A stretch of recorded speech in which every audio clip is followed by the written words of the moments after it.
The one on the right is Kitru Rinpoche, the younger disciple, who was the holder of the Tantric teachings.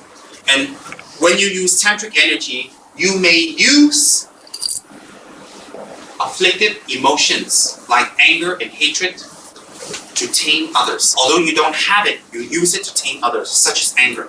So when you reach a state in Tantra, you can actually shout at people and clear their negative karma. You can beat people to clear their negative karma. And you can use fierce means to purify their karma quickly. So to represent that, the great Kitru Rinpoche has a fierce disposition. His eyes are bulging out. His eyebrows are up. And he shows a fierce disposition, which means he uses tantric methods to seduce sentient beings. And he was very outspoken. With all due respect, he had a big mouth. Okay, never mind. He brought attention to someone I know, but anyways.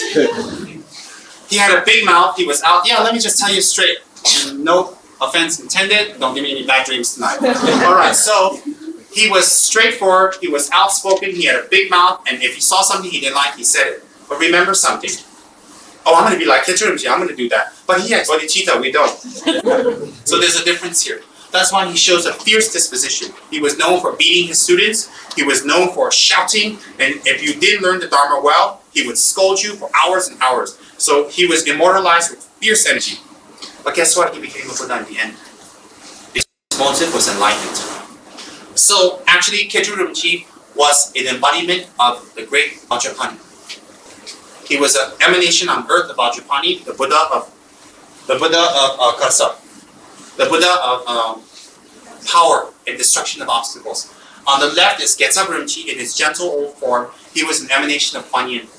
And Tsongkhapa himself is the emanation of Manjushri solely, along with that Kuan Yin and Jinggang Posa. So these three are Riksum Gombo emanated. Riksum Gombo means three different types of enlightened mind. Power, compassion, and wisdom. So this is incredible. This is very, very blessed.